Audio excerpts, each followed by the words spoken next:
आज हम बात करते हैं क्रिप्टो करेंसी दुनिया भर में क्यों बेहाल है और पर्टिकुलरली बिटकॉइन क्रैश क्यों हो गया। यह हमें पता है कि साल 2019 में मनी लॉन्ड्रिंग पर लगाम कसने के लिए चीन ने क्रिप्टो करेंसी के जरिए होने वाले लेन देन पर रोक लगा दी थी, लेकिन इसके बाद भी लोग ऑनलाइन काम करने के लिए बिटकॉइन जैसी क्रिप्टो करेंसी के जरिए अपना लेन देन का काम कर रहे हैं, जो चीनी सरकार के लिए बहुत बड़ा परेशानी का कारण बना हुआ था। चीन ने क्रिप्टो करेंसी पर जो प्रतिबंध लगाए, उसके बाद 3 महीने में पहली बार बिटकॉइन की कीमतें गिरकर $34,000 से भी कम हो गई, जो कि अप्रैल के आखिर में $64,000 थी। कुछ दिन पहले ही चीन ने क्रिप्टो करेंसी के जरिए लेन देन पर जो प्रतिबंध लगाया और उसने चीन ने यह भी आगाह किया जो उनके निवेशक हैं और क्रिप्टो करेंसी का लेन देन करने वाले हैं, उनको यह चेतावनी भी दी कि इसमें लेन देन, इसमें ट्रांजैक्शन क्रिप्टो करेंसी और बिटकॉइन में लेन देन ना किया जाए, किसी भी प्रकार का ट्रांजैक्शन ना हो। इससे पहले कार बनाने वाली कंपनी टेस्ला ने भी कहा था कि वो खरीद फरोख्त के लिए बिटकॉइन का इस्तेमाल नहीं करेगा। इसके बाद बिटकॉइन की कीमतों में काफी गिरावट दर्ज की गई थी।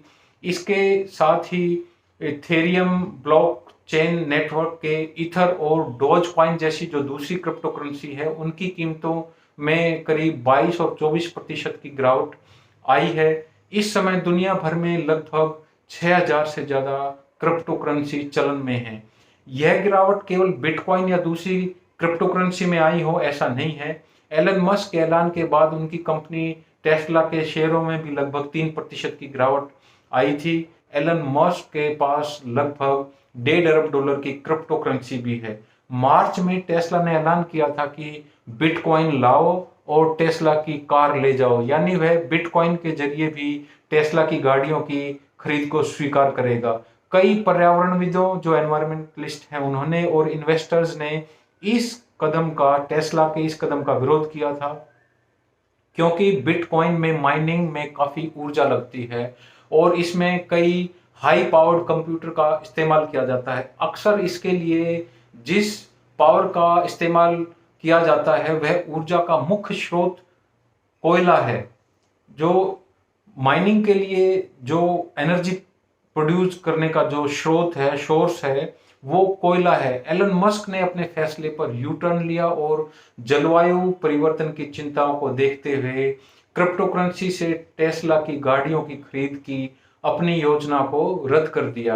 अब जब चीन के फैसले के बाद बिटकॉइन के जरिए चीन में काम नहीं हो सकता, लेकिन ये बात भी सच है कि दुनिया का 75% से अधिक बिटकॉइन की माइनिंग चीन में ही होती है। चीन पहले से क्रिप्टो करेंसी के क्षेत्र में दबाव बनाने की कोशिश कर रहा था, लेकिन अब उसने कड़ा कदम उठाया है। कई देशों के केंद्रीय बैंक भी डिजिटल करेंसी पर जोर देने लगे हैं। ऐसे में हो सकता है कि इसके बाद दूसरे देश भी चीन की राह पर चलें।